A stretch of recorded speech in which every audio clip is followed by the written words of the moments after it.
only fruit they had in the shop. It's like it's a taste of pineapple, but it's just That's it. Exactly. At some point, it's not fruit. I need to do better. Something else. It's all they had in the shop next door. You know I'm not prepared. All right, people. Again, happy Black History Month. Every single day on TDA, we've had amazing guests. And I promise you, from experience, and also what I've seen online, today is no different. Today, we are joined by a legend, right? He's a qualified financial advisor and the founder of Mr. MoneyJar, a platform making finance simple, relatable, and relevant to communities that have been long left out of the mainstream conversation. His work has been featured on the BBC, Sky News, Financial Times, a plethora of different places. He's an award-winning content creator also, whose impact goes beyond the numbers. And you guys are going to see it today, man. He's an ambassador for national numeracy and the big issue. He's championed access, literacy, and inclusion, helping thousands, tens of thousands of people understand how money really works. But more than that, he's become a leading voice in empowering the Black community through financial education. From demystifying wealth creation to challenging the systems that keep us out of the data, out of ownership, and out of generational wealth conversations. Please, ladies and gentlemen, introduce our good brother, Mr. MoneyJar. Come on. Thank you. Big up yourself. Thanks for the intro, man. Thank you. I know, do you put those together yourself? I do. Well, no, I got big up the intro as well. Big up. How you feeling, man? Really good. Loving the space. This is my first time in the studio. Pleasure having you here, That's sir. great, yeah. What's your actual name? Rotimi. Okay, wicked. Yeah. Can you sing as well? Sorry? Can you sing as well? Do you actually go by Rotimi now? Like more than Mr. Money? Yeah. So last year I went professionally from Timmy Okay. to Rotimi. Yeah. Because I just got thinking about where my name was going to appear, basically. And I wanted people to see the Yoruba Come on. heritage. Come on. Yeah. And it's interesting. I was in Saudi in mid-September, and white British people don't really, haven't really seen the name Rotimi before, but out there, because it's more of a global community, people like clocked it straight away, so they knew where I was from, and Come on. it was really cool. Big up, man. Yeah. This is it, man. There's something in them Nigerian waters, man. I'm telling you. telling you, man. I've learned it. Question: the last time he was on here, did you feel that he could quickly say white people in the manner in which that he did just now? Because the tone was quite like, Now it's changed. the name changed. he's here. Come on. Now he's an owner. Come on. Come on. Come on, big My up. white big ancestors felt that. There was a little shadow. I'm looking for that. But I remembered where I was. All right, let's get into this, yeah. Yeah. Let's start with the biggest myth that you think the community, working class Black folk, believe about finance that is keeping us down. It's a great question. I would have to say the biggest myth is that wealth is purely monetary. So when we look at how the Office for National Statistics measures wealth, it's in 4 ways. It is property, which is the biggest store of wealth in the UK. It used to be pensions, but now it's property. Pension wealth, financial assets, and physical assets. And physical assets is things like cars and jewelry and the contents of your home and paintings and stuff. So we tend to focus a lot on the monetary wealth, and then the wealth that we do have is largely physical. So it's stuff. Apart from the Caribbean population that has slightly higher pension wealth due to longer time in the country. But what I've been trying to push this year is that wealth is also non-monetary, and it's also your health. It is your education, and it's what we call social capital. So it's your relationships, particularly the nuclear family. And I want us, as a group of people, the 3.3 million of us in this country, of African and Caribbean descent, to build wealth holistically. I don't want us to end up in a situation where we have lots of money, but our mothers are still 2 to 3 times more likely to die in hospital, Yeah, fact. where we are being more likely to be expelled from school, where we are more likely to be over-policed, where our nuclear families aren't secure. About half of our family households are lone parent households. Yeah. So if we can build all of these things, then we can be in a position where, as a people, we are not just surviving, but we're thriving. Yeah. Brilliant answer, man. You know what I'm saying? Come on. This is the guy, I'm telling you. Based on that response, yeah, do you feel per capita that black people were more wealthier maybe a few decades ago compared to now? We're wealthier now. Now, okay. Yeah, we're wealthier now. Although there are some things which haven't really shifted. So, for example, the ethnicity pay gap, which is the gap between how much black Brits earn and white Brits earn, because they're the majority. Yeah. That's kind of stayed the same for the past 10 years. But we're building our wealth. Caribbean population, in the main, got here in 1948 with the arrival of the Windrush, and they worked in like key services and were able to build up their pension wealth. And as a result, they have double the wealth that the African community does. And wealth kind of builds over time. Yeah. It compounds. Yeah. But what the position we find ourselves in is one of relative wealth inequality, which means that we have less wealth than our white counterparts. So it's growing, but we need to build it up overall as well. We need to build it up overall, but also build it holistically. Is that to be expected? Or should we... Is it all right for us to feel like, okay, cool, we're not doing enough? Or should we kind of be like, wait a minute, we've only been here since 1948? Exactly. Yeah. Exactly. Okay. So as a people, I would like us to give ourselves grace.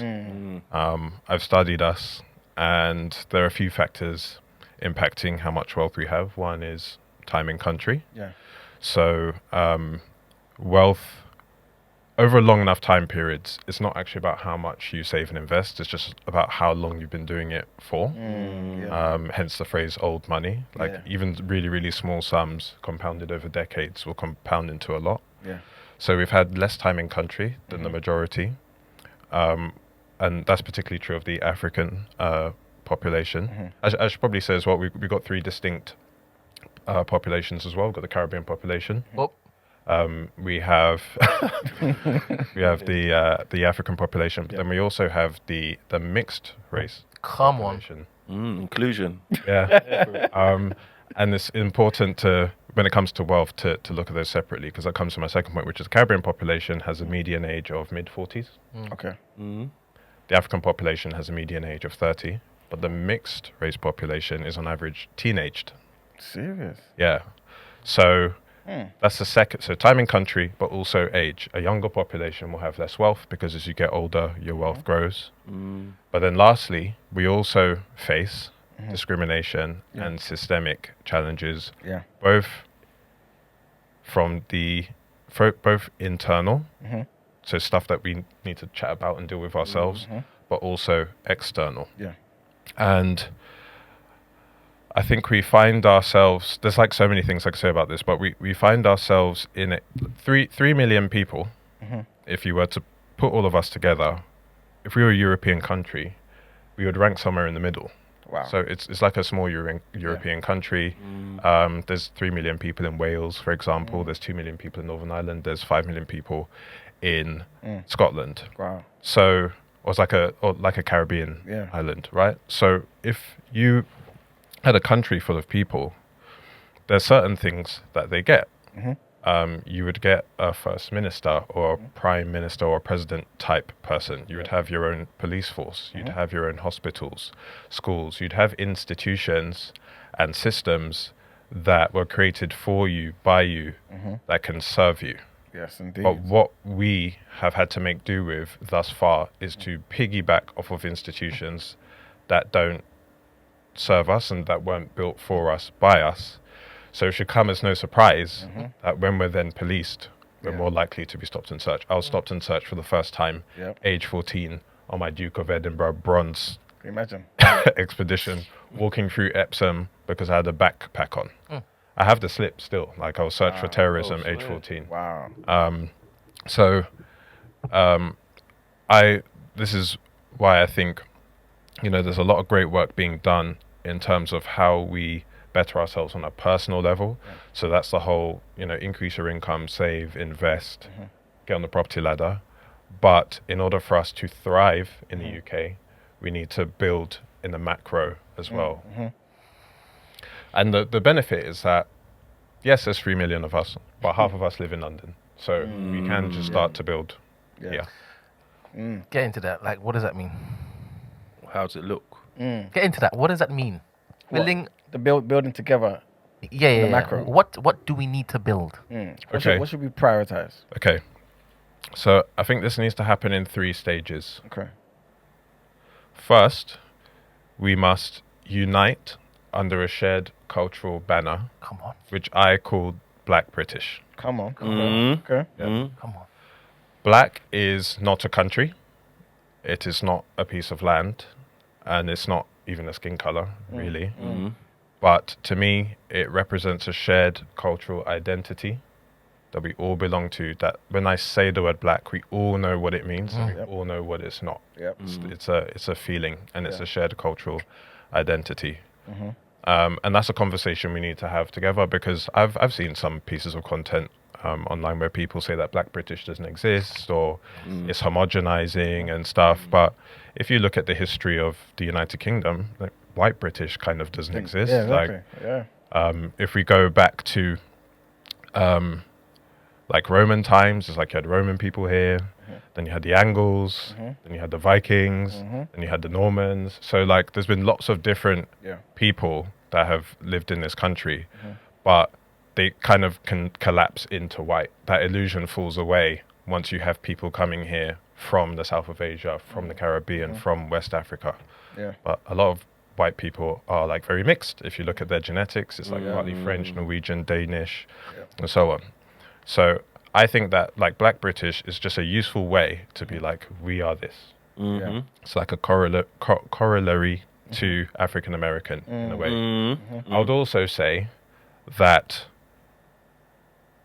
I'm Nigerian, my fiance is Congolese. So our Nigerian Congolese child might have a kid with a Ghanaian Jamaican. So if our children aren't Black British, our grandchildren definitely will be. They won't have had parents from the same ethnicity like I did. Oh, okay. So we need to combine under a shared cultural banner.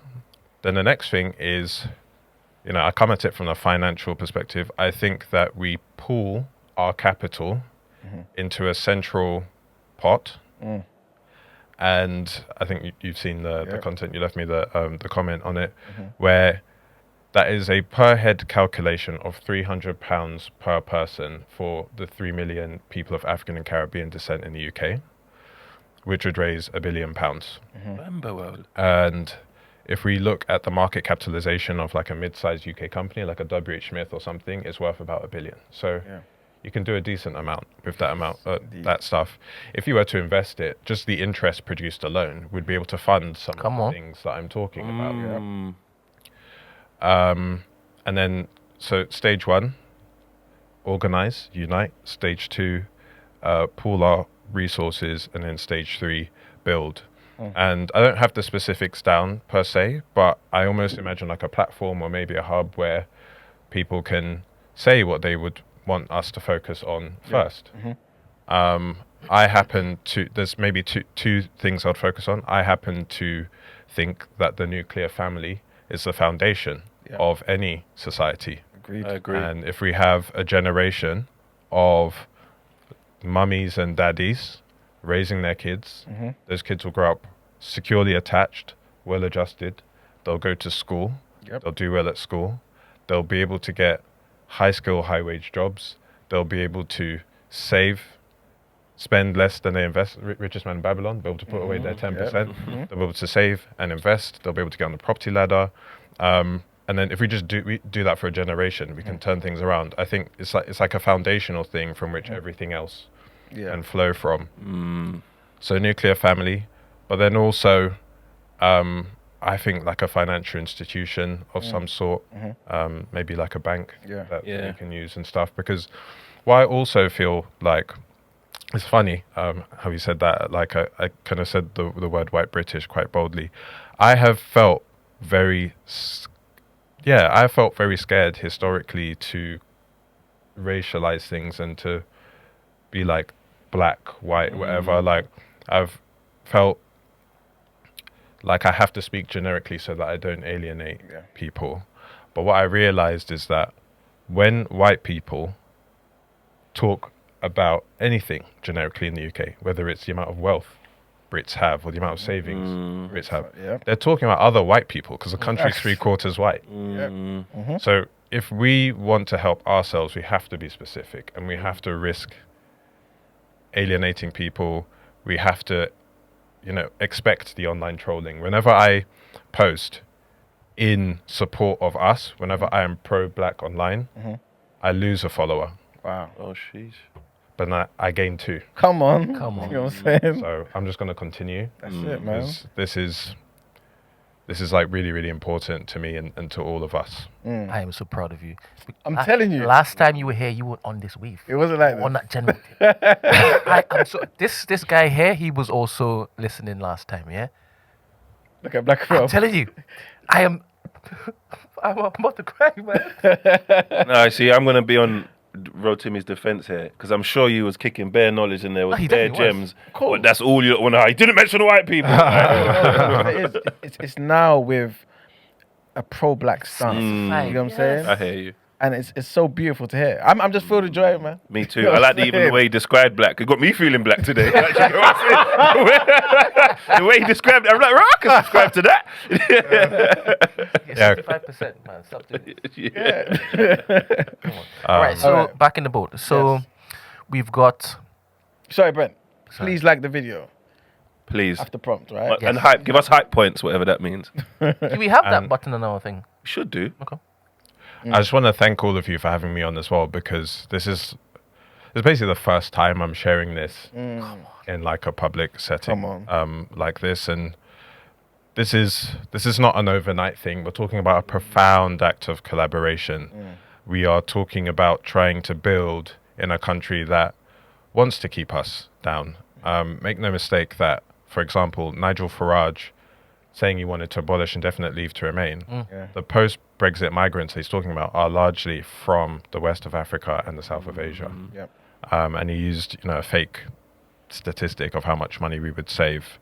So it's a hostile environment we find ourselves in, and we have to minimize and like pretend as if everything's okay all the time. And so it's like a big challenge ahead of us. But what encourages me is that I think that we all, even if we might not all like each other, I think we all love each other. Yeah. And I actually think that everything I've just said is mandatory. Like, I don't think it's optional. I think it's like, if we want to thrive, then we need to get what everyone else gets, which is institutions, systems that serve us, Facts. that we're not piggybacking off of. Yes. And I like that because you've put together an actual plan. And some people just want to sit down and blame all the reasons why we are where we are, but not actually do nothing about that. I like that you've got a practical and easily, like it's rather easy to execute. Yeah. So it's 300 quid. No additional money would need to be created. So the 300 quid per head is already in the country. Yeah. Even if we had a dropout of like 50%, that per head calculation goes up to £600. It's £50 per month for a year. Yeah. Like, I wasted more money than that yesterday.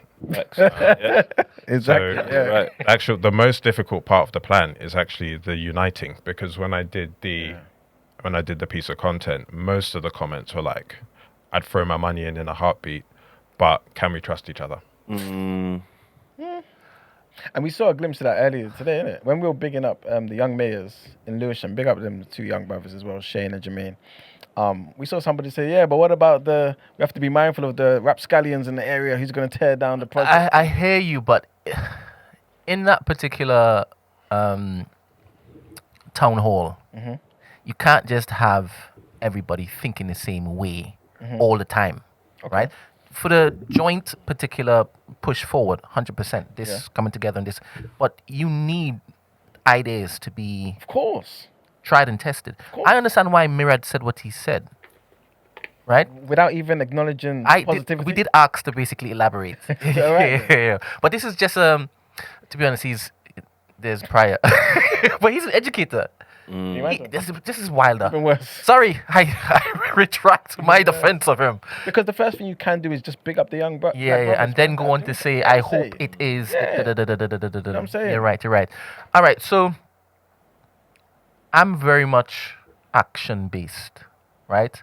I am tired of us just dialoguing, meeting for podcast to talk about what we can do in this, that, and the next, right? Now, you mentioned something which I think is anything is possible. But that, I believe that probably more of us would need to give a little bit more than the 300, because I don't think everybody will be able. All right, cool. And that, I do believe, still can happen. Yep. Right? Yep.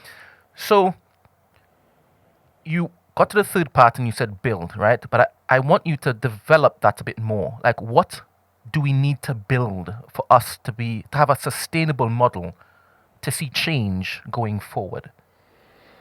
You said a bank. I hear you. What else? Okay, we're brainstorming here, but I think that there should be a black political party. Come on. Oh. Yeah. Because that is another institution where we have no representation. Yeah. So it means that we are either look to black MPs to represent our interests, but they are part of white political parties, so they can't be seen to be representing any one particular group, even though behind closed doors they would like to. And this kind of subtly rears its head every now and again. So when that Tory donor came out and said that Diane Abbott made him want to hate all black women and that she deserves to be shot, it was like silence, because there was no one there to stand up for her. It fell to Kemi Badenoch, her op, to go, that was racist, but then to everyone go, okay, that was racist. Whereas if we were in the room, we could just immediately say that. Facts. So a financial institution, a political party. And you mentioned also a platform, right? Yeah. So in terms of deciding what the money gets spent on, I kind of envision, maybe it's like a website where you can vote, I don't know, but like a place where each person who's contributed can say, I would want it to go towards this. Which is just a system of voting. You get it when you buy stocks and stuff, Yeah, exactly. But this would be... So what I would also say is, I think the great thing about this is we don't need to reinvent the wheel in terms of how the money, where the money is kept. Because if we look at the Jewish community, if you Google Jewish Community Investment Fund, there's loads. Yep. You know, they recognize that they need to have their own things so that they can support themselves. And they all unite under the shared cultural banner and religious banner of Judaism.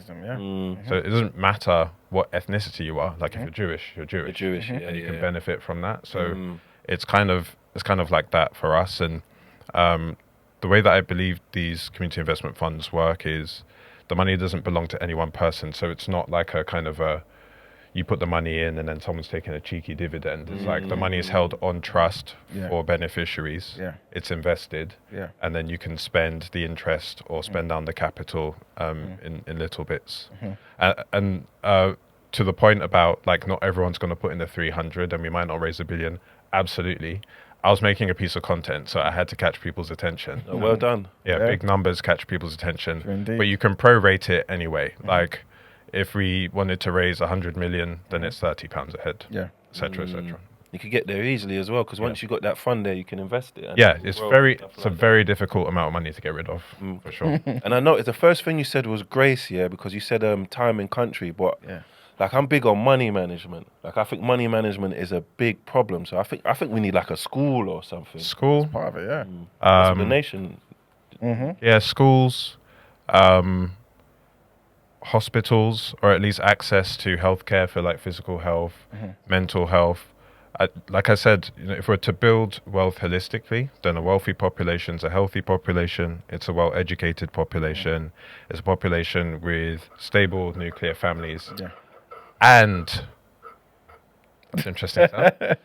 With stable nuclear families and monetary wealth as well. So the stuff that I would build would contribute to these 4 pillars. Okay. And he's money first.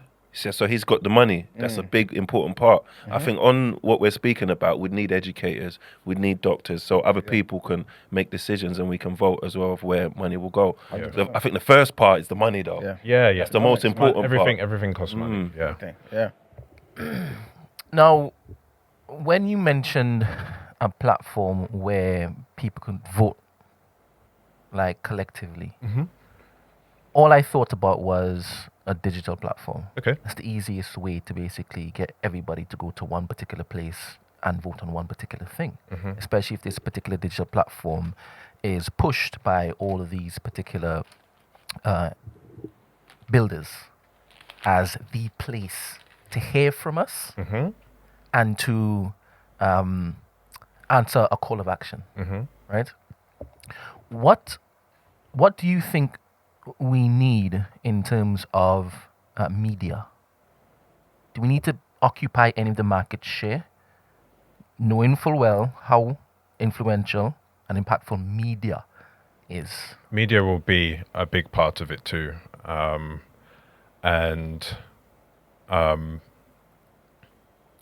There's lots of different efforts going on.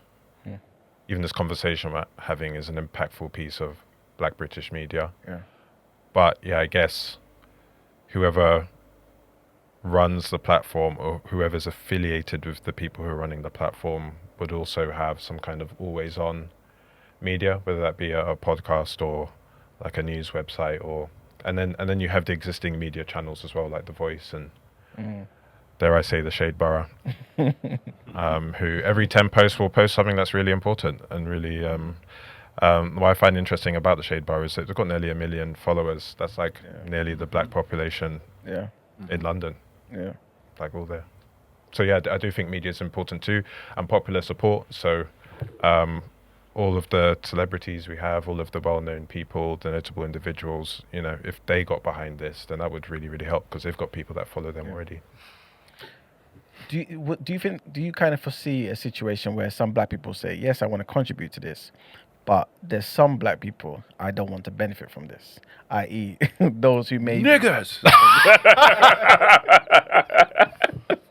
Yeah, to some degree. And people who maybe don't look after themselves, who just squander the money. So if you can just do certain things for yourself instead of being in a position where you rely on this particular thing that we've all tightened our belt to contribute to.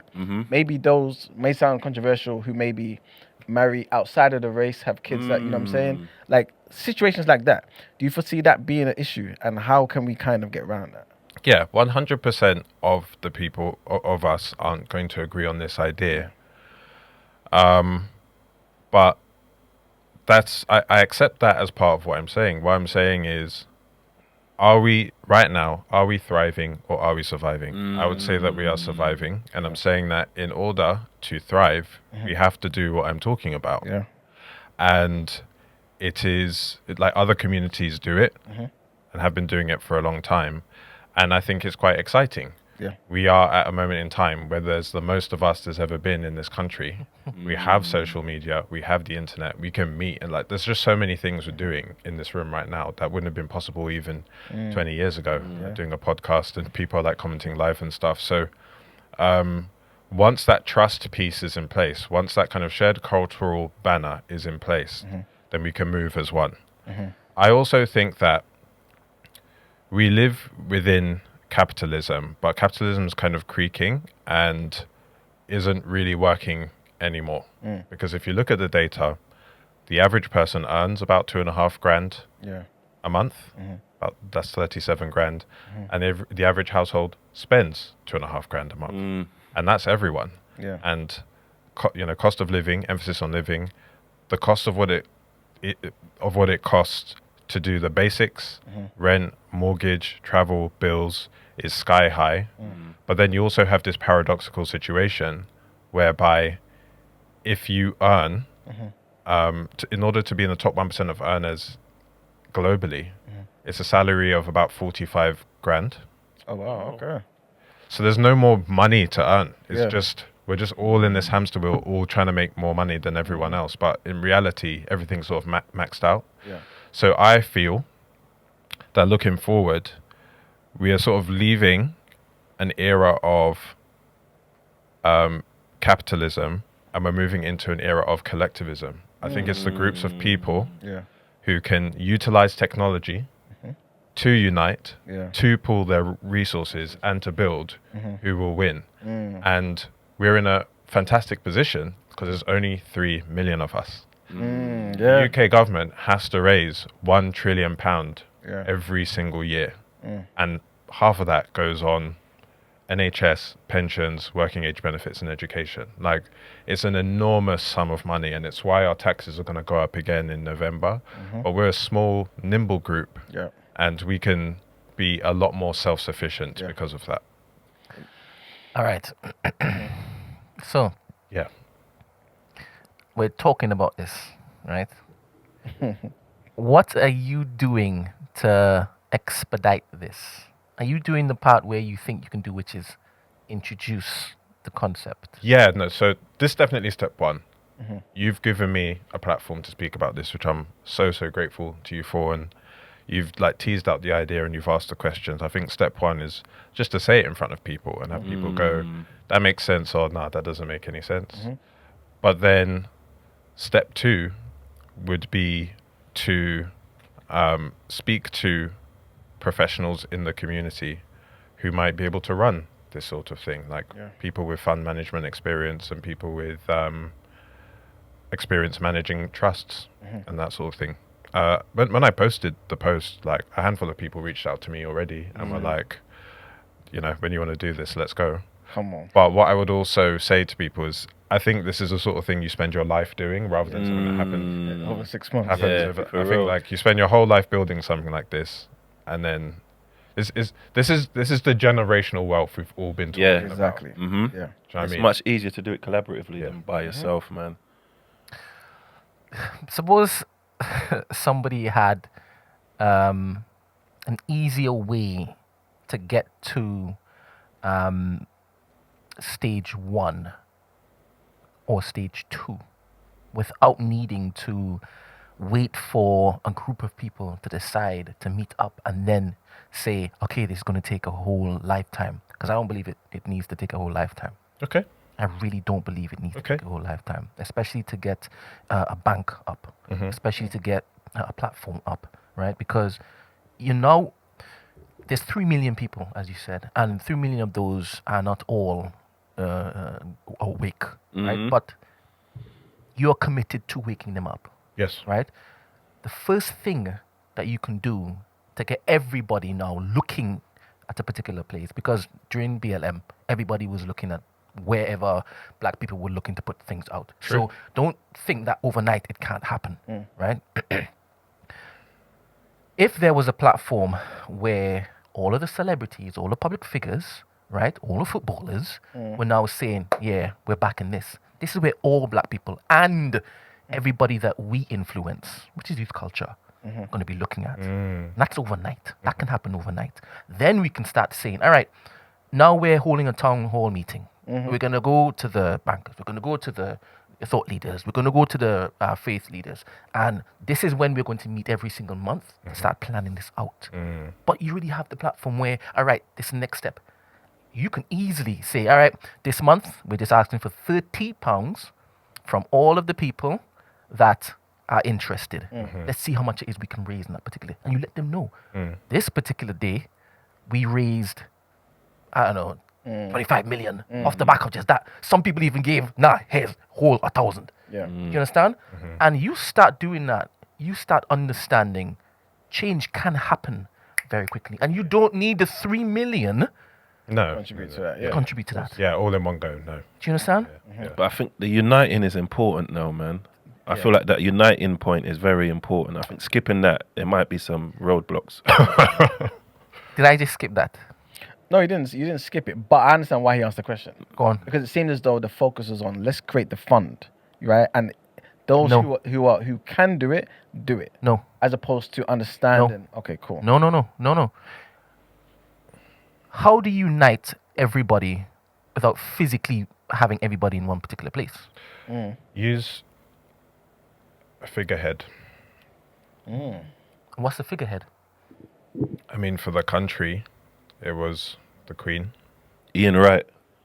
Ian Wright. Yeah. I think he's the most trusted black person there is. But it's normally a central, trusted individual, which is why I think what has happened to Diane Abbott, for example, is like so bad. I don't think she says the right things all the time, but she's the longest serving MP in the House of Commons. She's 70 years old. She's lived out her career, and she's been through a lot, and it just feels like every attempt is being made to destroy the person we would have that would represent us and that we could all broadly agree represents us. I'm going to push back. I'm going to speak more pointedly because I don't want any of this missed, right? For the majority of white Brits, what is the figurehead? Forget about a person. What traditionally do they have that they can say, all right, if any message comes from this place, the nation is tuning in? Well, if there is an announcement from the figurehead, the Queen, where is it? Okay, so are you asking because you already have the answer? Or you? I told you already. I already have the answer. You already answered. So I think that this comes back to your point about media, and what the white British person has is the BBC. Thank you very much. Yeah. That's the institution that anything that they want to basically share with the nation, including the 3 million, is coming from there. We need a BBBC. No, we just need TMB. Long way we got there. And this is the unifying point that you said that I'm not speaking to. I'm directly speaking to it. We can't physically get 3 million people looking at a particular place until it's a digital figurehead. And we can gather all the public figures, all of our flavoursome figures, in one particular place, a centralized place, to then say, we are making an announcement. Everybody's tuning in because they are connected to those particular circles. 100%. And it's not just the 3 million that are tuning in, it's now the nation that's tuning in. Yes. Do you understand? We are 3%, but we influence far more than the 3%. So whatever we do collectively will be seen and felt. Of course. It's already happening, you know, when you think about the cultural influence that we have. But I hadn't considered that at all. That's an amazing build. Broadcast media has always been that. Whether it's the Queen passing away, wartime, COVID, where did we all look to be told that we had to stay at home and be under lockdown? It's a trusted, well, in the case of the BBC, nationally funded broadcast media, and that's how you get everyone uniting and looking at the same thing. As many people as possible, 100%. And just imagine you've sat down there making an address, right? And people have already heard your theories, your ideas, right? They maybe seen it on TikTok, they maybe seen it on Instagram.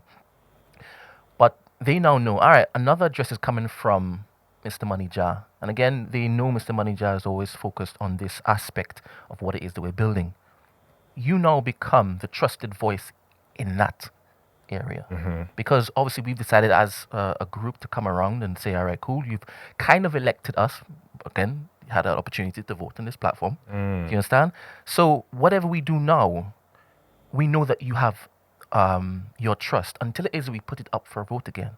Because you decided to cast your eyes on, Penelope or... and it becomes like, is he still on board? Yeah, you understand? Yeah. And then you put it to vote again. Do you understand? So I don't think I was trying to basically say anything wild. I think it's obvious, especially as we are living in a digital area and it's era, and it's going to become even more so. Do you understand? It's imperative that we have that infrastructure so we control anything that we're putting out. 100%. 100%. And what I'll also say is there are lots of people who don't want us to do this. So I always know if I post something and the racist trolls come, I've hit upon something. Yeah. When I posted this idea, there were loads of people going, "Oh, why do you want to do this? It's not about skin color, this, that, and the other. It's because we're organizing. It's because we're actually trying to build something." So I personally got very excited. I think we can all point to ways in which the system's not served us, to ways in which we have to compromise every single day, even though we live here and we pay our taxes here and we have family and friends here. We're made to feel like we're passengers, and I've had enough of it personally. I think we deserve to have a place here as much as everyone else. 100%. But you see, you just mentioned you've had enough, right? And you came to the realization that all we have is ourselves, right? Yep. But there's still a huge amount of us that still remain tethered to particular ideologies or particular political parties and stuff. How do we wake them up? How do we wake them up? And you know what I'm saying? Yeah, for me, it's the black aspect. Okay. I think like no matter what political ideology you have, no matter what religion you are, no matter what country you might come from, because we come from like 50 or so different countries of a bunch of, we're all black. That's it. If we can all agree on that, we're all black. We have a shared culture. We have a shared lived experience of living in this country, and we all deserve to benefit from the increases in wealth and all the things I was talking about before.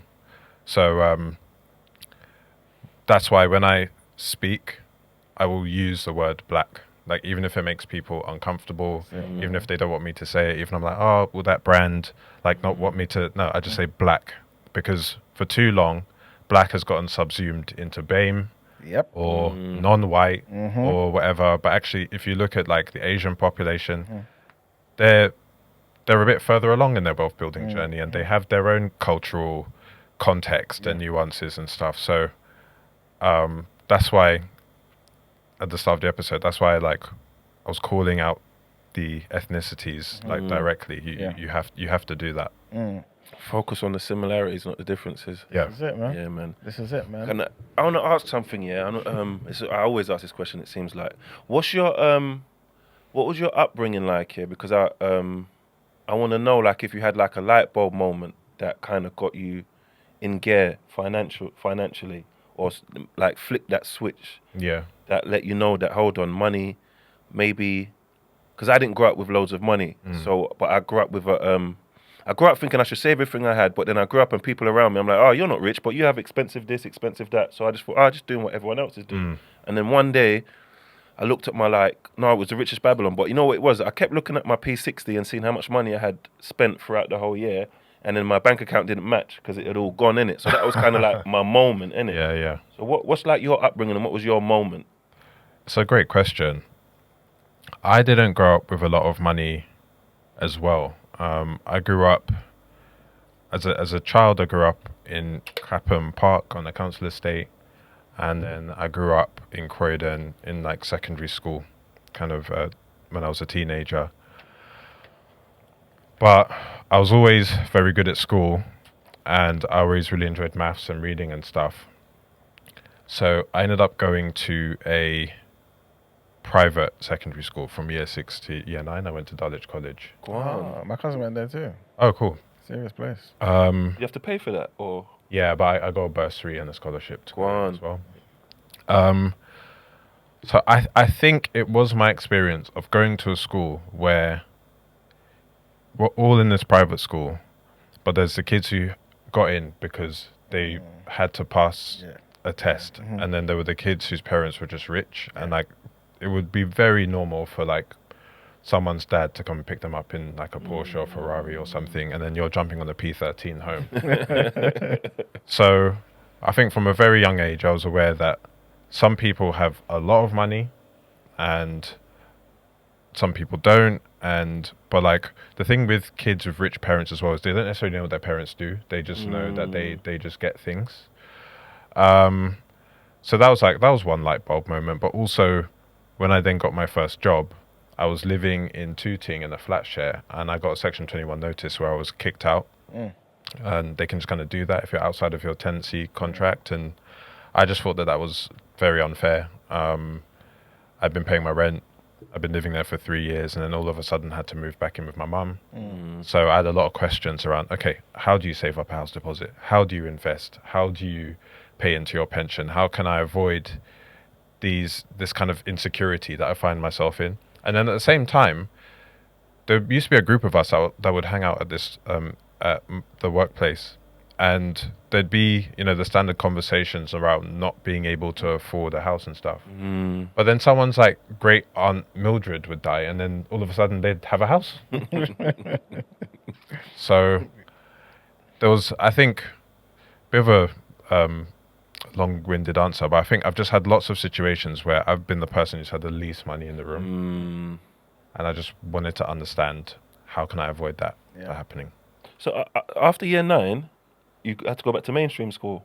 I went to grammar school in Croydon after that. Was that like a big switch or difference or shock at all? Do you know what it is? Grammar school, so private school is like the teaching's good, but then if you want to do anything extracurricular, the school can facilitate that as well. So the school had its own swimming pool, its own running track, its own like orchestra place where you could play instruments and stuff. When you go to a grammar school, a selective school, the teaching will be really good, but then the facilities won't be. So it will kind of depend purely off of its exam results. Okay. I feel like Brent's got some questions, Brent. Yes. All right. So first up. So Izzy says, this might be the same points, but could you ask what type of people or mindsets are hindering this aim? The 4-step plan or 3-step plan? That's what he's talking about. Yeah. So he's talking about the initial plan, Absolutely. It is prioritizing individualism over collectivism, which is what capitalism is based off of. Capitalism is based off of taking a group of people and going, look, if you own this thing, then you can become really rich. And you might start off with the best of intentions, but then once you start making a bit of money, you then forget about your community or what it is you started out to do in the first place. So I think we need not lose sight of the collective. And because you see like what you were saying about the Judaism and the Jews and stuff like that, we don't hear, like they're one voice. We don't hear the gripes inside, because I guarantee you they're not all in agreement. They don't all want to put their resources to the same things, but within time we just realize that following this has been beneficial to me. So it quells. So I think in time we'll have less and less naysayers if we kick into gear and get this stuff rolling. Yes, and over time, I would say that that's been happening naturally anyway, because like certainly for my parents' generation, there was a divide between like the African and the Caribbean side. But now it's non-existent. Yeah, we're just one people. I think it's beautiful. I see that with my daughter. Yeah, she done like a thing with her. She done like a YouTube video with her classmates, and like she was saying, "Oh, where are you from? What country you repping?" And there was bare of them, and they were all in harmony. Like jollof rice everywhere. You get what I'm saying? They were all one, and I was like, wow, in school, it wasn't like that for me. There was a divide. There was a big divide. Next question is... This is from Antonia Hansen. That takes trust, because a lot are not trusting. So how do we build the trust up again? Yeah, so we talked about this before, which is a shared understanding that no matter what country heritage we might come from, no matter what religion we have, no matter where in the country we live, we're all black and we all share that common bond. But also, trust is a funny thing. Trust has to evolve. Trust between people has to evolve depending on the number of people you're trying to organize. So if we were talking about 100 people, then you could rely on interpersonal modes of trust, which is I know this person, this is my friend's friend. But the way you organize millions of people must necessarily be different. That trust then comes from the national broadcast conversation, so everyone can look in the same way. That trust comes from the institutions and the systems. It comes from companies too. I got an e-bike over here, and the reason why people didn't think I was stealing someone's bike is because it's got a company logo on it, which everyone knows is a rental bike company. So you take the interpersonal trust out of the equation when you simply set something up in a way where everyone knows, okay, this is how a community investment fund works. People can't take out of it. It's tax efficient. We have professionals looking after it and so on. So it's just a natural evolution for us. We are just learning that there's now another level to the way we have to relate to one another and organize ourselves. And it was only going to happen now. In all of human history, in this country, it was only going to happen right now. That's powerful. I'm telling you. All right. This is a quick one. We got Max Universal. He says, I'm assuming this 300 quid per capita doesn't include children.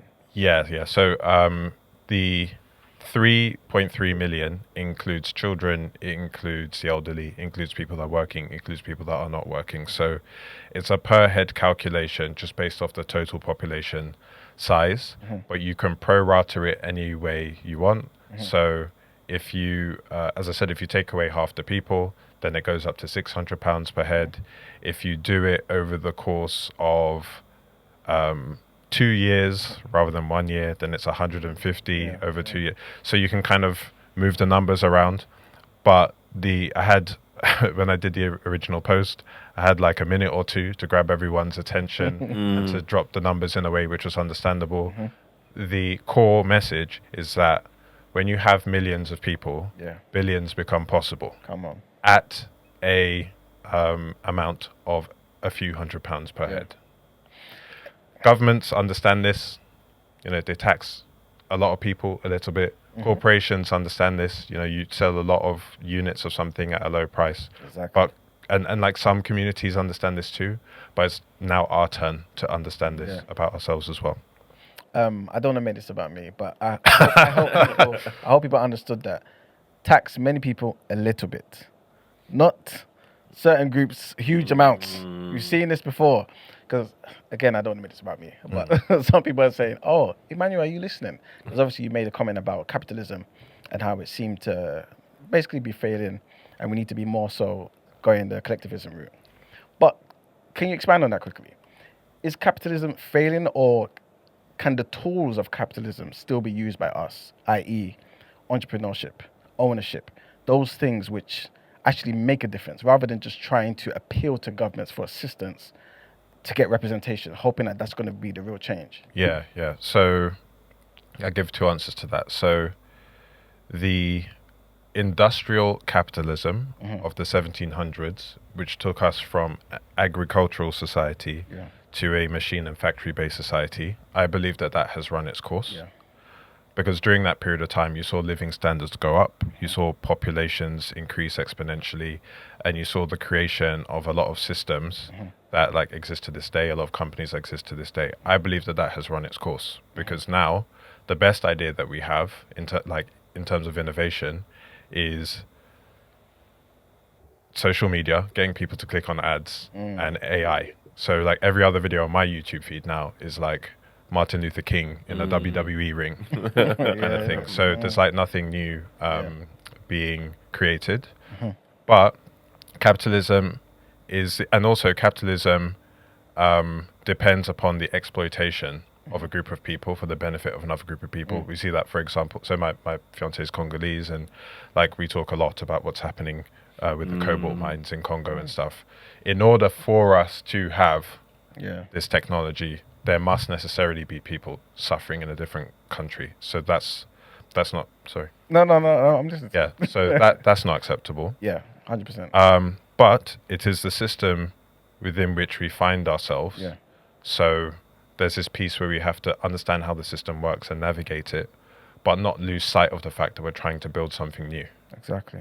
And not just rehash capitalism 2.0. Yeah, that's basically how I see it. Obviously, to me, the principles of capitalism, the things that were laid out by Adam Smith, that were laid out by, obviously, I more so subscribe to the Austrian school of thought, right? Okay. And the Chicago school of thought. But I believe that's because for most things in life that we benefited from, it came from the individual. It came from minds of people that came together, and not governments trying to to decide the future of the entire population. Do you get what I'm saying? And that's why I veer more so towards that, and allowing people to have the freedoms to actually make mistakes and trial and error and actually make things work. It's always been that way, at least. That's what I think, right? So the Chicago and the other thing that you mentioned, Option you school. just give the context as to what they think? Okay, in the simple ways, it's basically more so about free market ideas, libertarian thoughts, that sort of stuff, and less so about the other side, the socialism. That's basically what it is. Yeah. So yeah, that's basically my 2 cents. Because I agree with you. Like, we've got to a stage now where we have a system that depends on exploitation of people. But I do believe, like, a gun can be used to save someone, it can be used to kill someone. So we can use particular things to benefit ourselves. And like you're saying, with this particular idea, we're going to need people, our people, to get into places of power. Yep. And real power comes from ownership. Yeah. You get what I'm saying? It does. And you know what I mean? So that's essentially what I'm trying to relate to the people. Yeah. They just need to. You've seen Sinners, right?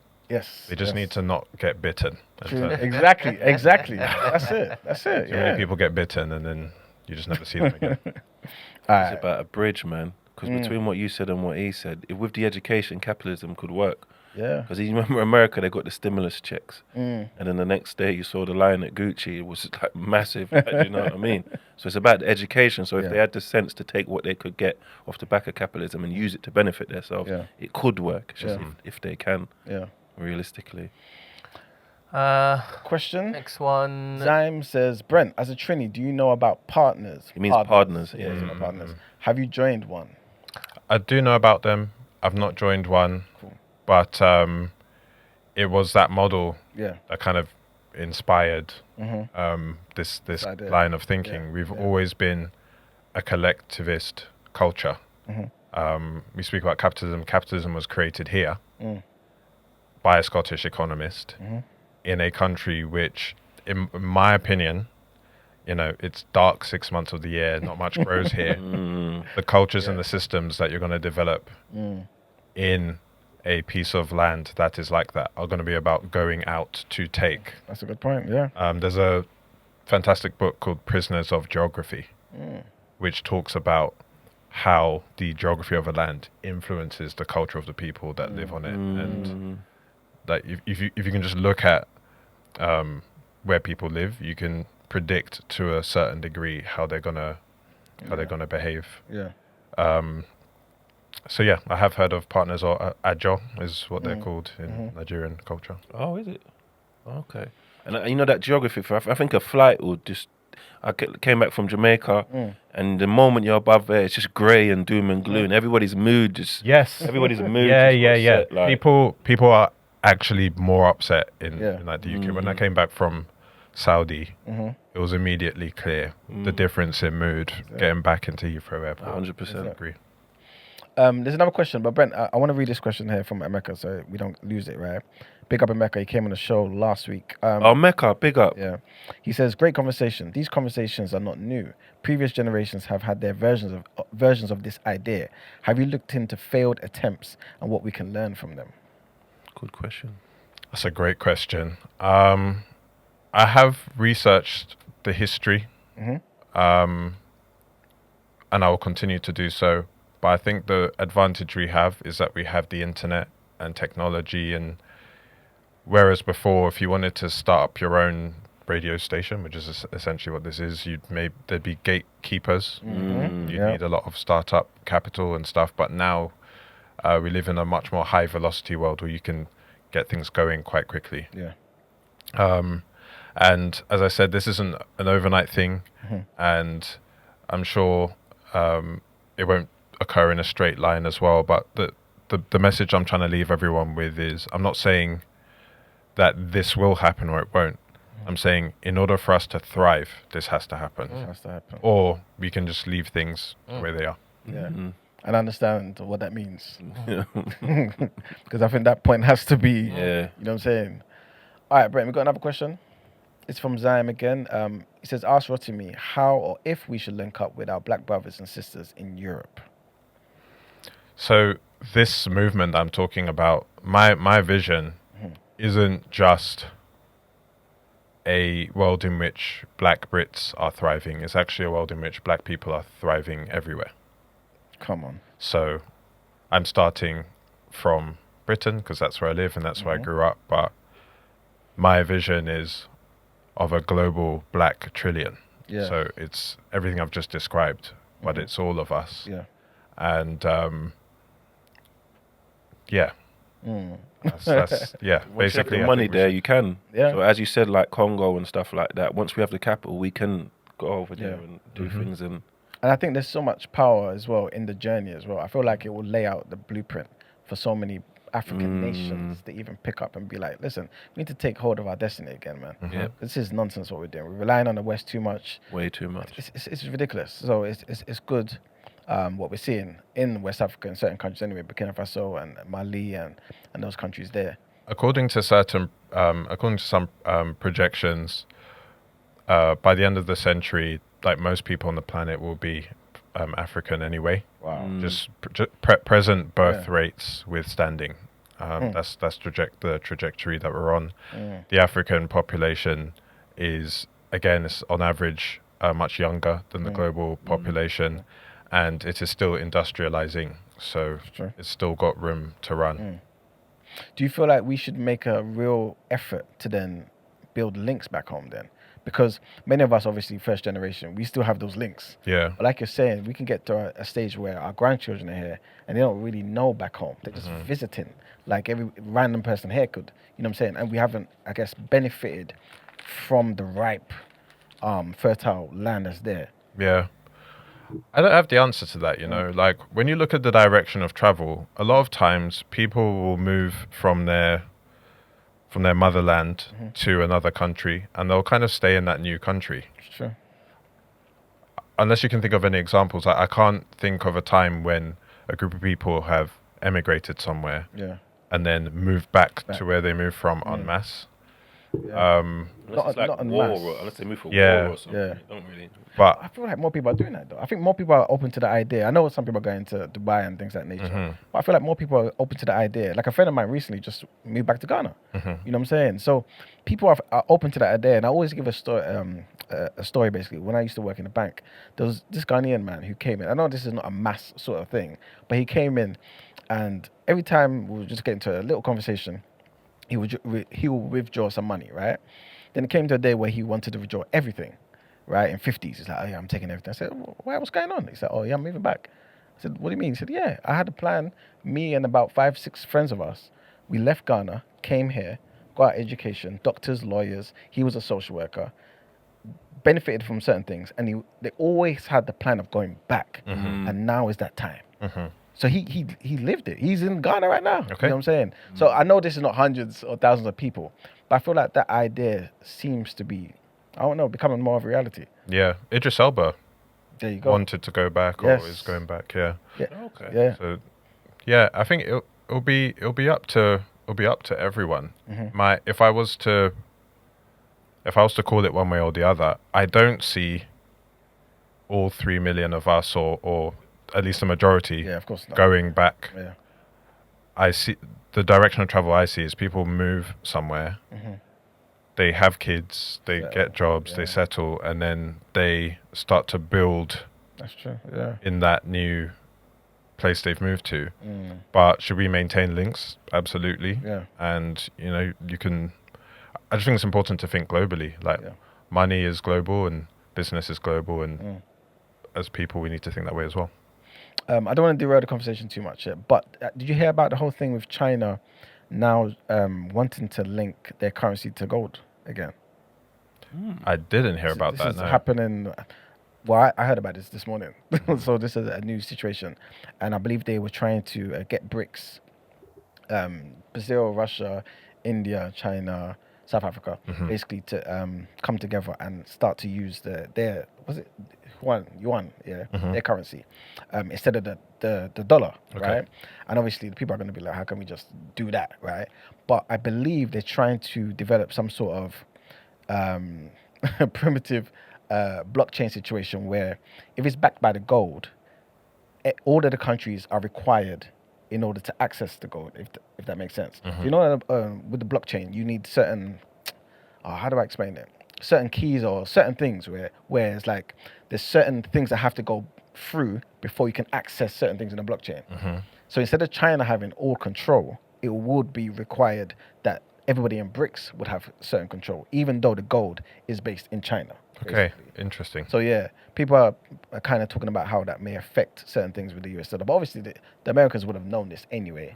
So they'll probably be putting things in place. But yeah, just wanted to mention that quickly. Yeah, the dollar's currently the reserve currency, so Exactly. it sounds like they're trying to reduce their dependence on it. Exactly. That's what it was before the fiat system, wasn't it? Yeah, it was. Yeah, it was.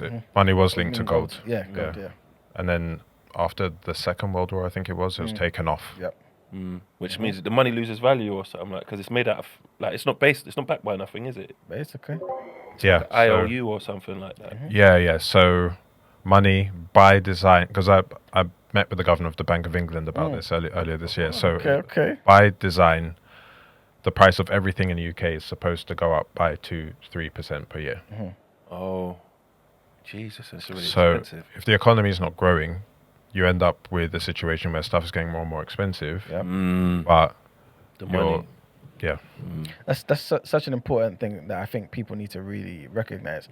We had Emmanuel Asuko on the show. Yes. Was it last week? Last week, obviously. Yeah. So it's Tuesday, and he was basically drilling home that point that if you just leave your money in the bank account, it's losing value. So you might, still have the same £10,000, for example, but you can buy far less. Yeah. And that's what people need to recognize. It's not the actual numbers, but what you can do with it. You know what I'm saying? Yeah. So I do want us to get quickly, if you don't mind, into building and investing so that it's not eroded by inflation.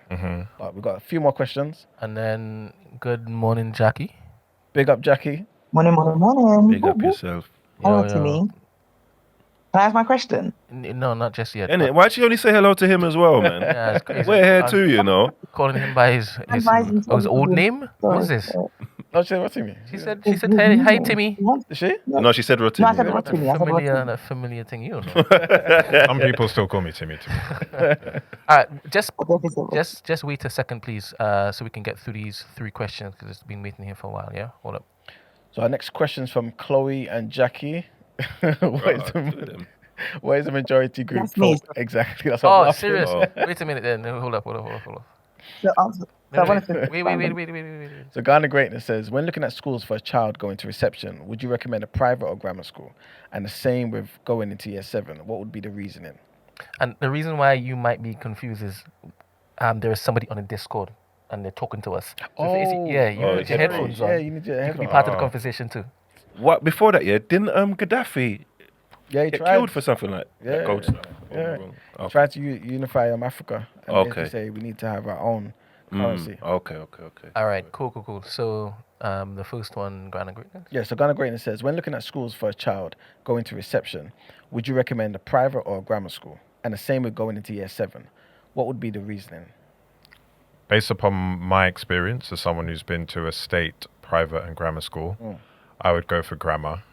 And then I would use the money that I'm not spending on school fees to pay for extracurricular stuff. Like tutor. Yeah. And instruments and athletics and, black Pan-African education. Come on. Akala really benefited from that. Because with the private school thing, I think you're mainly paying for access to a network. Yeah. But your black child might not necessarily benefit from that network. Yeah. All we did in my secondary school was all the black guys got together and just formed one super group just out of pure necessity. Just controlled culture. Nigel Farage, his son, went to Dulwich College, I think at the same time that I was there as him. But it's not like I was rubbing shoulders with him because he was with his clique. Yeah, exactly. So I would go grammar school and then I would pay for extracurricular. But grammar school, that's only from year 7, right? Or am I wrong? It's not as early as reception, is it? That is a great question. I think it is secondary school. No, it's only from year 7. From year 7, yeah? 100% only. Yeah. Okay, yeah, from Yeah, year 7. yeah. Yes. Because I was basically toying with that same idea with my daughter, thinking where should she go? Should she go to a private school or a state school and do the extracurricular stuff? And I decided to go with the state school with extracurricular stuff.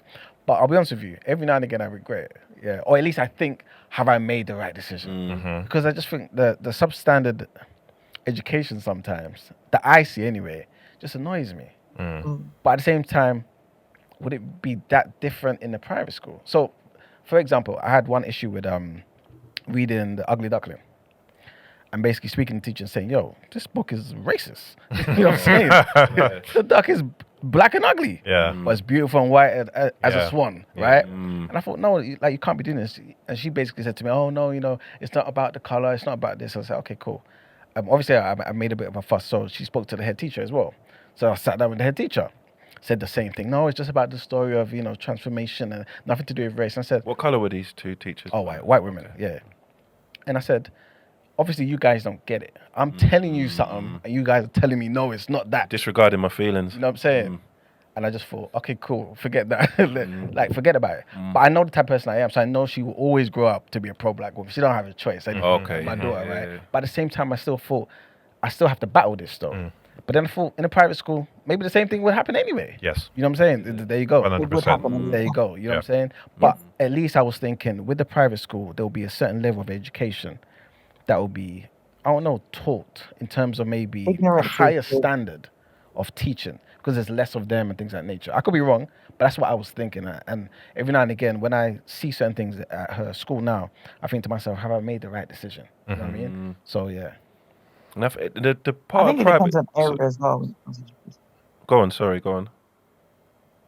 So as an educationist and my child just turning 10, it depends on the area. So when I used to teach, there was like a bougie up-class woman and teacher that was like, I'll never send my kids to private school because we live in an area that doesn't require private school. So the area, she probably live in a £1 million row, house, street or whatever. So therefore, the local schools would have parents that could afford private schools but don't, but then they would have the same kind of expectations from the school. But when it comes to race, I think that's, you might get a better experience in more diverse schools. So you can 100%. Go to a private school in a predominantly white area and they will still have the same level of ignorance. But you can go to a state school in like Hackney and they would be a bit more advanced when it comes to cultural acceptance and inclusion as well. So I think it depends. Some people argue that you should send your kids to a private primary school because they've got that stronger work ethic. So they do a little bit more in private primary schools than state schools. State schools, they're just literally doing what's necessary. I mean, they've got a different caliber, like a wider range of children with SEN needs and all those things. Some people think children with SEN needs should go to a state school because there's more funding and they concentrate on the inclusiveness of the child, but you have to really have your eyes on the curriculum yourself if you're going to a state school, like Rotimi said. But then you pay where you're not paying for with your finances with the school, you'll pay with your time, you'll pay with your money outside. So all the extracurriculars, that's you running up and down. Today you're doing violin in 2 miles away from your house. Tomorrow you're doing gymnastics 5 miles away from your house. So you would have to pay and be very intentional with what you're offering your child. But then you also are afforded the luxury of doing what you want, but you have to know that someone said pick your poison. So where you get somewhere else, you'd lose somewhere else. And the area really matters. And the type of private school matters. So it's not just, I can afford 3K a term now. Yeah. It's the type. So you have to really be intentional about where you're sending your child. 100%. All right. We've got another question. This is from Veronica. She says, do you think the communities is preserving their energy on investing in valuable things, i.e. knowledge about stocks and income producing assets? So us? Yeah, I believe so. So when we look at the 4 types of wealth in the UK, that's the property, the pensions, the financial assets and the physical assets. We massively over-index on physical. And culturally, I would say if we saw someone wearing a nice watch or driving a nice car, we'd say that they'd made it. Yeah. But in the case of, the nice car, that's taking money out your pocket every month. And even with like watches, I went down the Rolex rabbit hole earlier this year. And you can say, if I buy a gold Rolex, then like it's made out of real gold. But when you actually look at the smelt value of gold in like a gold day date or something, you're better off just buying a gold bar and a Casio. Yeah. But I know life isn't all about money as well. So the big piece for us is to build up our other forms of monetary wealth. In terms of financial assets, that is paying off your debt, paying off your high interest debt, because that's going to give you a negative net worth. Yeah. Then spending less than you earn, earning as much as you can. With that surplus, saving an emergency fund and just having that there.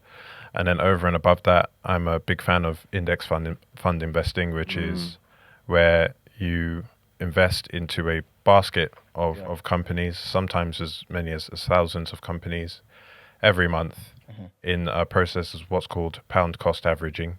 And you can build your wealth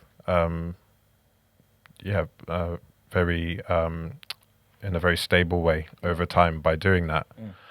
I tuned to a little bit of Emmanuel, so he was talking about the different types of investing platforms. Yeah, so there's kind of three types. There's do it for you platforms, do it with you platforms, and then platforms where you do it by yourself. Okay. So where E-Man was talking about do it for you platforms, that's your money boxes, that's your nutmegs, that's your money farms and stuff. You sign up. It's very similar to opening an online bank account. You open a stocks and shares ISA, which means that your gains and your dividends are tax-free. And it's literally as simple as picking from a fund, cautious, balanced, risky, and then setting up a direct debit and paying every month. And you can actually use a compound interest calculator to be like, okay, if I'm starting from zero, and you can go with 10% as the average annual return, because that's what the S&P 500 has returned over the last few decades. And I'm putting in this much money per month, then by this point in the future, I'll have this much invested.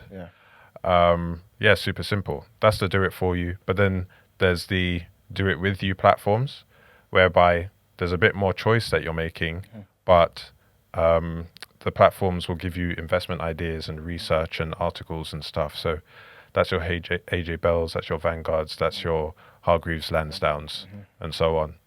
So once you start investing and you're literally just doing, the monthly payment into the kind of the robo-advisor platforms, the do-it-for-you platforms, as your confidence builds, which it will, because it's really simple when you boil it down. You can then move on to the ones where you make a bit more choice. And then on the other end, there are platforms where there's no investment ideas, there's no research or anything like that. It's just a platform. It's super cheap, and you just pick the investments you want, and you just make them. Okay. I needed you so long ago, because I started buying. My goal when I started buying stocks, first I wanted a dividend every month. That's it. Yeah. So I'd find out get the calendar, and find out what month was what, and then I changed it to every week, and then I wanted one every day. But then I'm like, now I got bare stuff that's not even worth nothing. Yeah. But I'm getting a few little kickbacks on a dividend. Yeah.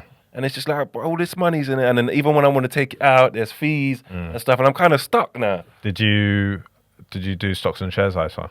No, I think it was just general investment. General investment account. Yeah. Yeah, so same. When I first started out, it was in a general investment account on the stocks and shares ISA. And I was buying individual stocks. But that's because we come at investing as consumers. So we're like, I buy iPhones. Yeah, that's I bought Apple, Nike, all stuff. I had on me. So it's still a good start. But then when we even look at the professional investment managers, a lot of them can't beat the market over long periods of time. Yeah. So what a lot of people just do, and what I do, is you just buy an index fund, and an index fund will track a section of the stock market. That can be the FTSE, for example, FTSE 100, biggest 100 companies in the UK. That can be the S&P 500, which is the biggest 500 companies in the US. Is that Vanguard? So Vanguard will be the company that puts the basket of stocks together. Oh, okay. That kind of manages it. So it could be Vanguard, could be UBS, could be HSBC. It's the manager. Okay. Or you can even buy a global index fund, which is what I buy. So in a global index fund, you're buying the global stock market in proportion of how big the countries are. So in a global index fund, 2/3 of it will be US anyway, because the US is the biggest stock market. And then Canada will be like 7%, Japan will be 4%, UK will be 4%. And it's a bit like, I'm not a massive football guy, but it's a bit like, I guess, like the Premier League. Like one team. As companies get relegated, they just get cycled in and out of the fund. So you don't really take the loss. Yeah. Yeah, you pretty much never do. You always get the best if you do an if you were doing something like the S&P 500 or FTSE 100, yeah. And the reason why I go global as well is because the proportions that different companies make of the stock market changes over time. So now the US has the biggest stock market in the world. 2/3 of a global index fund will be US stocks. And if you look at the biggest US stocks, it'll be Amazon and Apple and Meta and all of that. But 30 years ago, it was actually Japan that made up the biggest, made up like 45% of the stock market, and the US made up 1/3. So going forwards, maybe China will overtake the US, maybe India will overtake the US. If you're on a global index fund, then the fund will just reflect that. It's not trying to beat the market, it doesn't underperform the market, it just tracks the market. On this point about, Vanguard and so on, so funds can also be actively managed or passively managed. So an actively managed fund will be an individual or a company that's looked at a specific section of the stock market and has gone, I reckon these stocks will outperform. But you end up paying more to that because it's a person making the decision. Whereas with a passively managed fund or an index fund, it's not trying to beat the market. It just reflects what the market does. And it's way cheaper. The way you're charged by an investment platform is a percentage of the money that you hold with them will be taken out every month. And that percentage is lower the less actively managed the fund is. Okay. So why are you going ISA over general investment? So you're going ISA over general investment because of tax. Okay. So with an ISA, you have an annual limit of £20,000 per tax year that you can pay into an ISA. And there are also 4 types of ISAs. So the one that most people would have heard of will be a cash ISA. So as the name suggests, your money is saved in cash. Stocks and shares ISAs are used for investment platforms. Then you have lifetime ISAs, which you can use to get on the property ladder and or retirement. And then you have innovative finance ISAs, which are used for peer-to-peer lending, but they're the least well subscribed. When you look at the HMRC data, people have the least of those. So across all 4 types of ISA, you can put in £20,000 per tax year. And you can do that across different providers as well, as long as you don't go over the £20,000. And the reason why you do that is because if you're investing £20,000 year in, year out, and let's say in just a random example, you put in £20,000 and your investment doubles, you get to keep the other £20,000 tax-free. You don't pay any capital gains and you don't pay any dividend tax on any dividends you earn. Whereas if you were to use a general investment account, you would be able to put in an unlimited amount of money. But if you doubled your money, you would then have to pay capital gains. Is that when you withdraw or just when you realize a gain? Yeah. So you buy the investment, it goes up in value. You then sell the investment. You then have to pay tax on that gain, subject to whatever the thresholds are. And I always use this example: the people who have the most, there's like 4,000 or so ISA millionaires in the UK. So they're people with ISA balances of like 7 figures or more. Once you start to receive gains on like a 7-figure sum, that's like amount you can live off as a salary. If you've been doing that in an ISA, all that money's coming to you tax-free. You can live off it tax-free. So you keep the principal, but you're living off the interest. Every day I come out, I realize I've been breaking the law. every time because I had money in stocks. I need to buy something, so I sold a lot of it, and I went and bought it. But I'm thinking I paid no tax. So what's this tax stuff talking about? Yeah, So talk less. But this is all entertainment. It was still within the threshold anyway. Yeah. I'm allowed.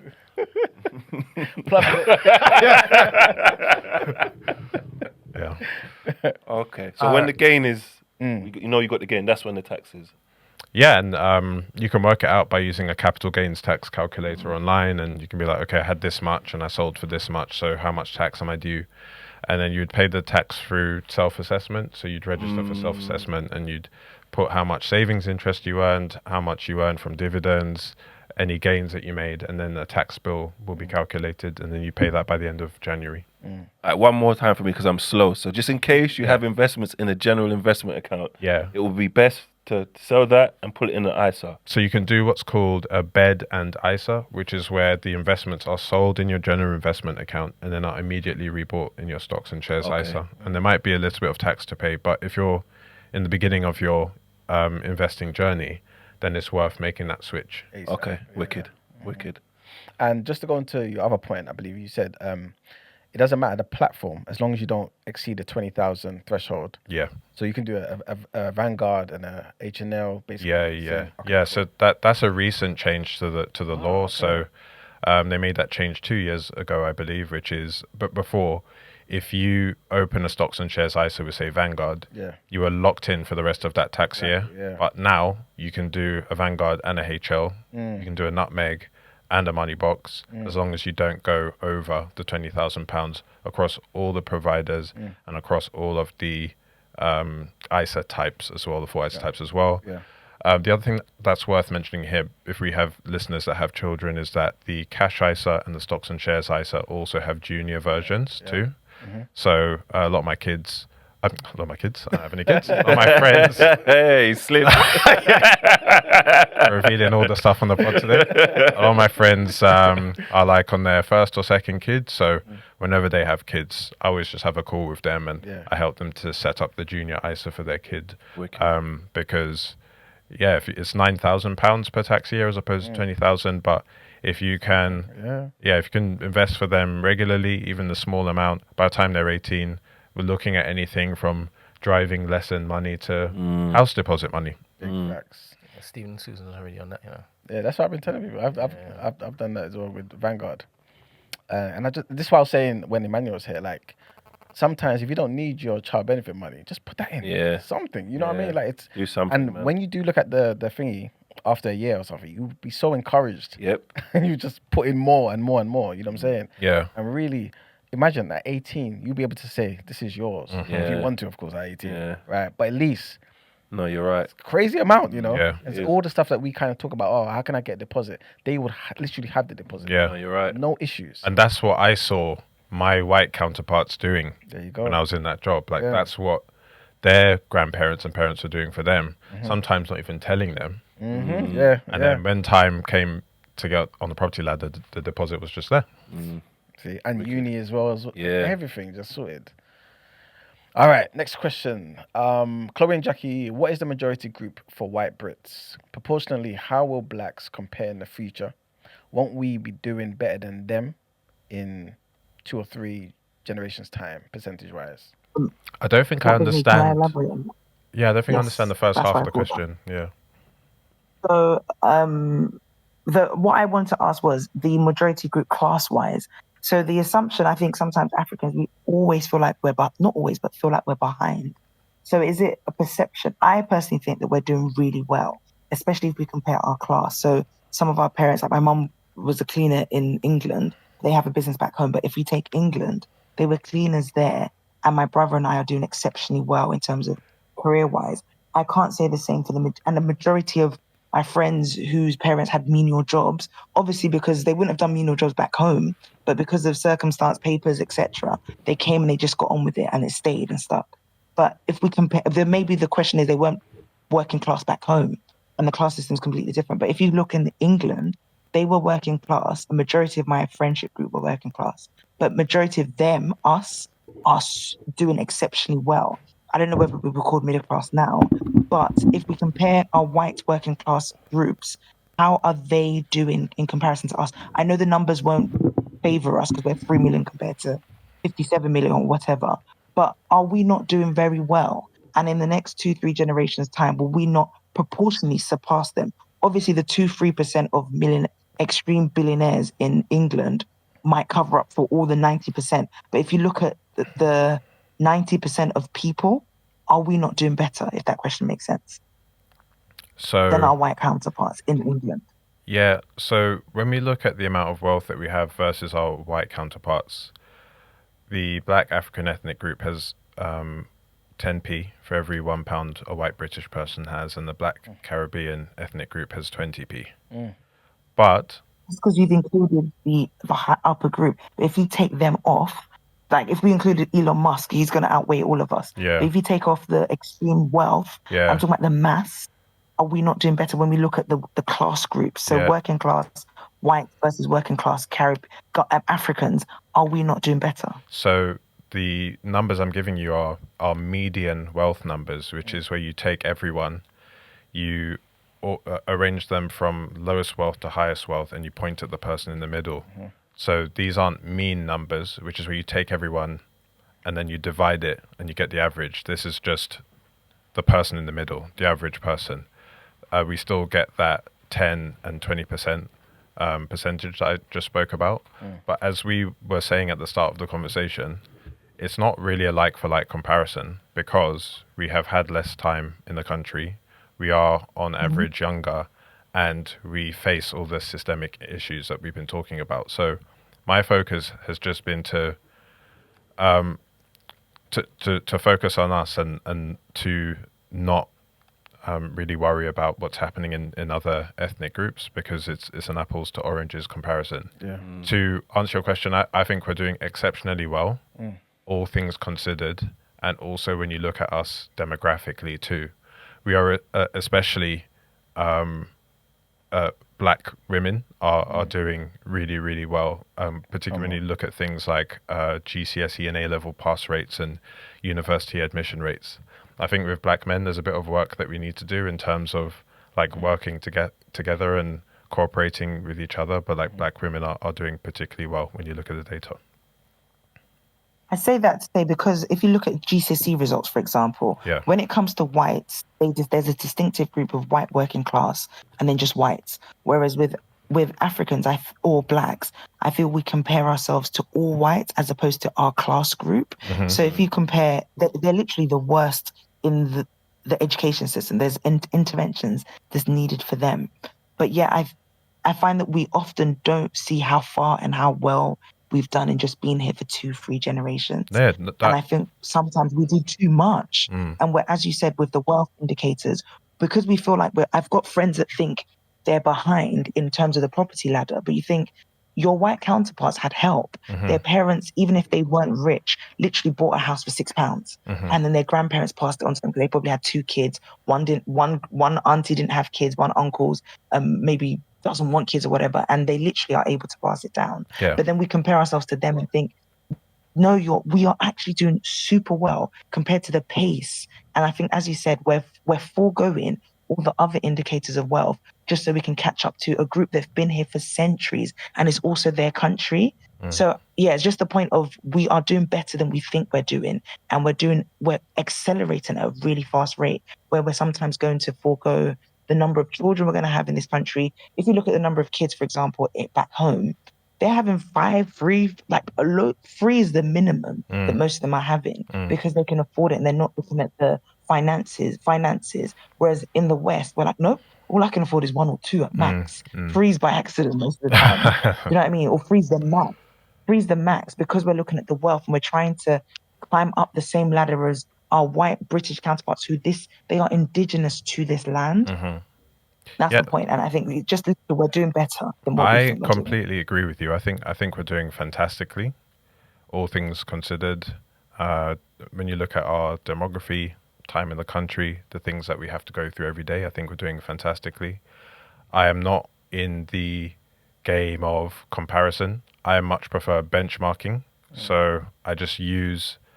If you like look at my content, very rarely will I compare us to any other ethnic group. I'll benchmark sometimes, but my focus is purely on us because I understand us and I want us to thrive.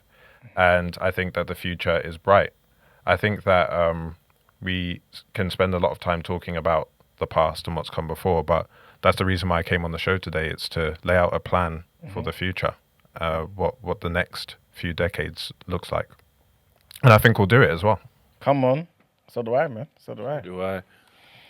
All right. Thank you for that, Jackie. Also, lastly, I've seen your post about when you compare Black Africans and Black Caribbeans. I know we're not comparing or whatever. Yeah. But I do think there's something to be said about, because again, I see people disparaging their parents, thinking our parents didn't do enough, my parents are broke, my parents are this.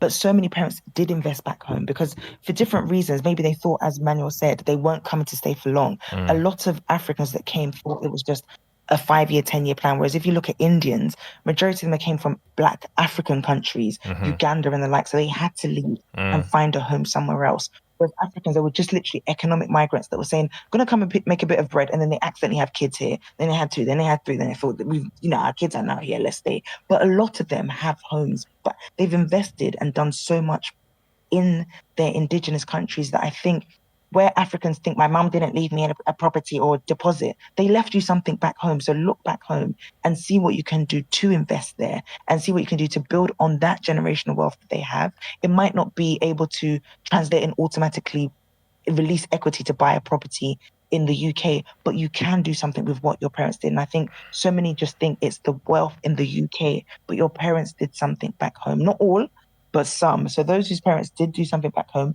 look back there and see what you can do to build. Because in 10, 15 years' time, the borders will become a bit more fluid. And I know that they're trying to kick us out here, but there will become a time where they'll come to beg us to come back home. To come back to the UK to invest, to work, when people are now, the migration is looking like the opposite direction. There are a lot more people that are trying to go back home. But if you ever did, your mum probably has a house that she's built that you could work on. That's what I had to say. Drop the mic. And not even just that, because I had a friend. My friend was doing that. He said my parents never gave me nothing and stuff like that. But I was like, your mum got you hair, bro.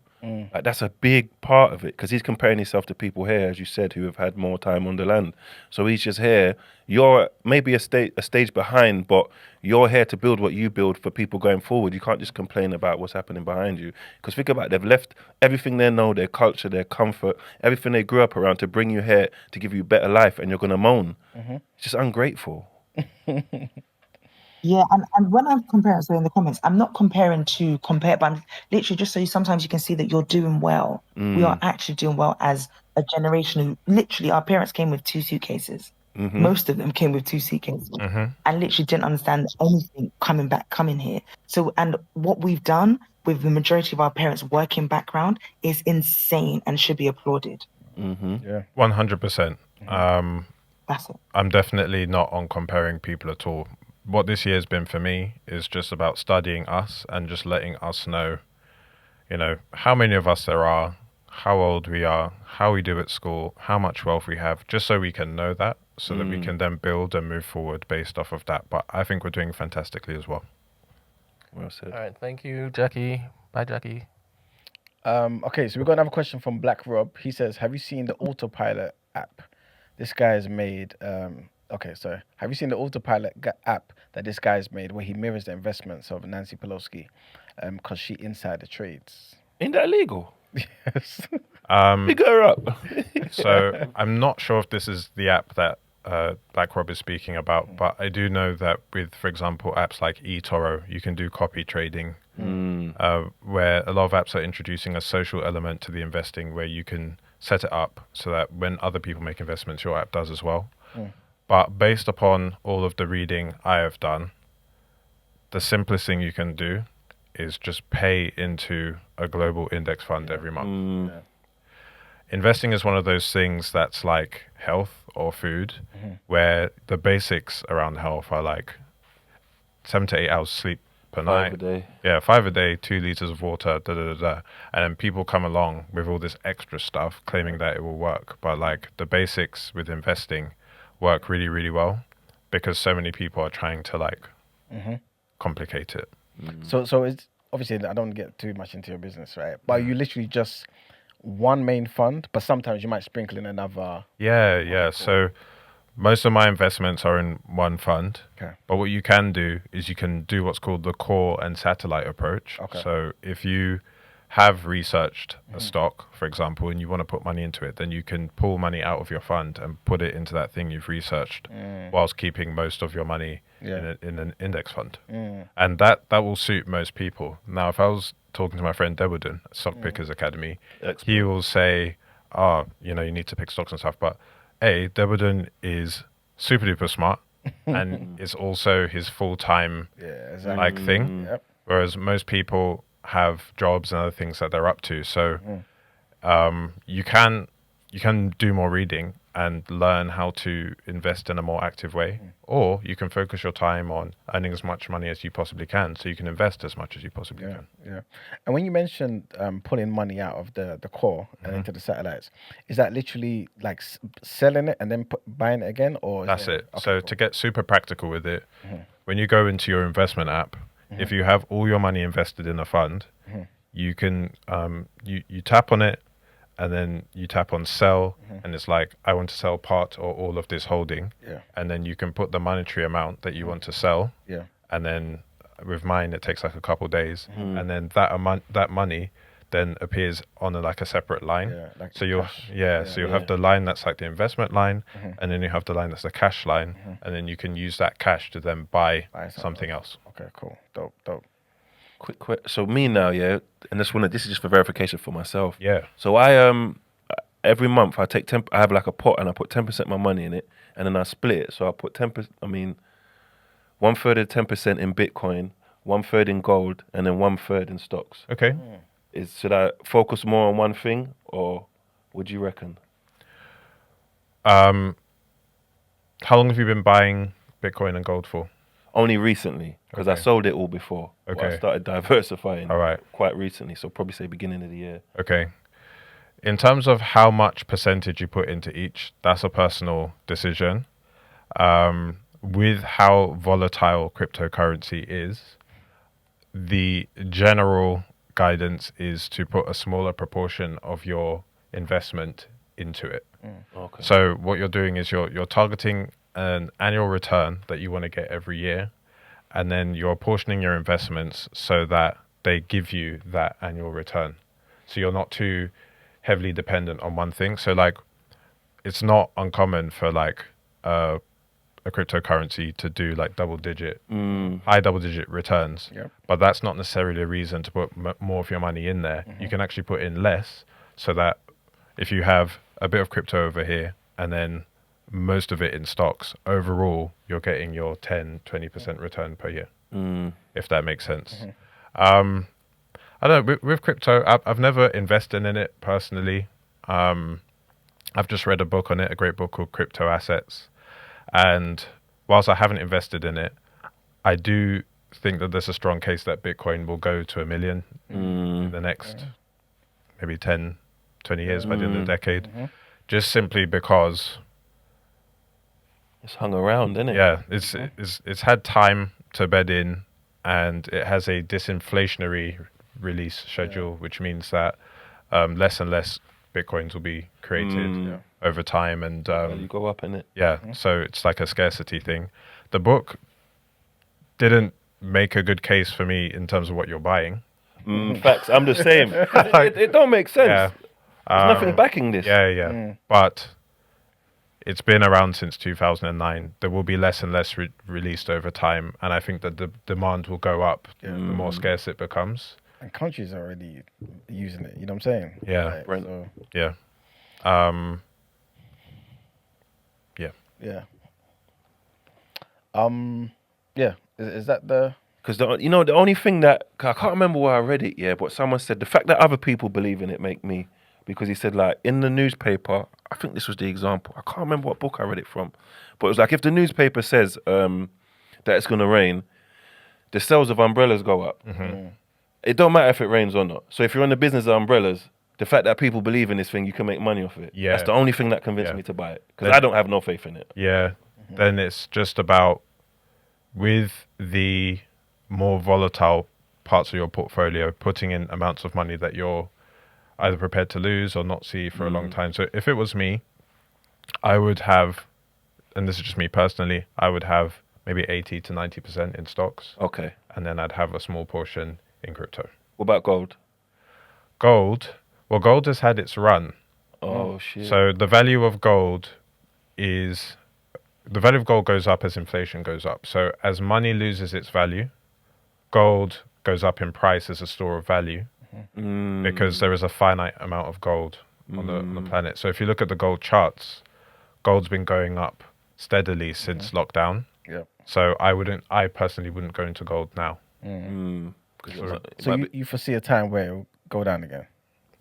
So or balance. Yeah, what we see historically is that when inflation goes up, coal prices go up, and then when inflation comes down, the opposite happens. Okay. Let me see if I can bring up the gold chart. Well, while you're doing that, big up Godders. He basically articulated what I was trying to articulate before when he was talking about multi-signatory wallets. When I was saying that with China's idea, it would require the other major nations to also sign off on the release of this gold. So China wouldn't have sole control of it, unlike the US have sole control of the US currency and of the dollar. And when they had the issue with Russia, they were able to say, nope, we're holding on to your stuff. You know what I'm saying? Like, how can another major power be, you know what I'm saying, subject to that sort of thing from another major power? It's ridiculous. So this is what China is trying to do, or are currently doing anyway. So I don't know, mate, that might be something that makes gold kind of go up, because China recently, due to I believe it started with the whole tariff situation, the amount of gold they've been buying went like this, straight up. Yeah, that's the gold chart. But you can see that. Okay, what period is that? That's the last 5 years. That's since 2021. Yeah, so it's if you'd bought it there, then you'd be up, basically. All right, Zyme says, say we buy black and invest. What's the next steps to making sure that spending benefits our people? Yeah, so we need to own assets, both at a personal and at a business level. So the situation that we have now is, if we, I forget what the specific statistic is, but the amount of time that the black pound stays in the community is very, very short. So once that money comes into the community, we need to make sure that we put it places where it doesn't get let back out again. And that's the 4 types of wealth that I spoke about. So it's black-owned properties, it's black-owned businesses, it's black-owned institutions that benefit us. There you go. Yeah. All right. Veronica has a question as well. Can you help the community to what's that say? Set financial goals that reflect their background and aspirations. Can you help the community to set financial goals that reflect their background and aspirations? I think it is. It's important to think about goals, because certainly when I started investing, I just did it because I thought you were supposed to, and I didn't think about why I was doing it. Yeah. So here's an approach. I think when it comes to money, it's funny. People say that we don't get a financial education in school. I happen to think that we do. I just think we get an education from companies that are trying to sell us stuff. So the education comes in the form of adverts, and as a result, we are a really sophisticated group of consumers. We know which shops to buy things from, what time of year to buy, what time of day to buy, what all the voucher codes are. We know we know adverts off by heart and that sort of thing. So that's all financial education, but it's mainly in buying. And there's nothing wrong with buying, but when all you know how to do is buy, but you don't know the saving and investing side, then that's how you end up without much wealth at the end of the day, because you're not owning anything. You're just buying consumer products. We're so good at buying. I've bought stuff with no money. You can buy stuff no money now. You can do buy now, pay later. Everything's a subscription now, so it's really, really aggressive, right? So as a result of this education we get, I think that we see money and we equate money to things.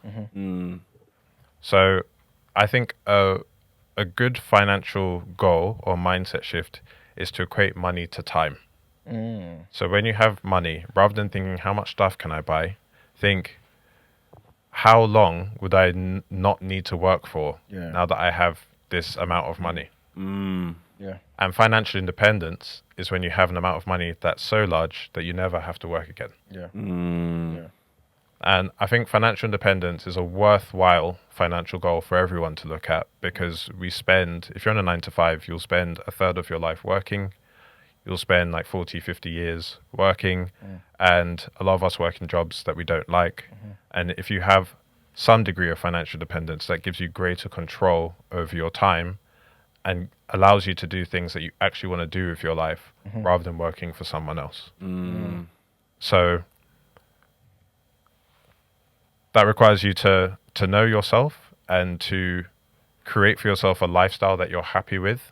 So one where you know how much it costs to live your lifestyle. You're not trying to compare yourself to anyone else.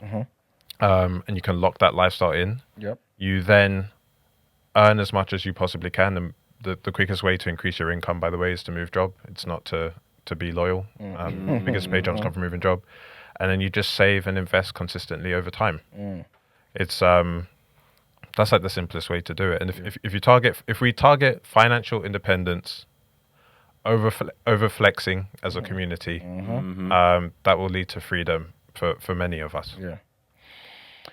All right. I know obviously we have to wrap up soon, but I do want to ask this question. I know you've been given so many gems, right, today. It's been amazing. And I do feel like it's prudent for us to kind of keep it simple and basic so people can really apply everything that you're saying. But for those who are applying it already, right, or kind of know pretty much where to move, but are now thinking about life insurance. Can you talk about life insurance for a bit in terms of how that can be used to further generational wealth? Yeah.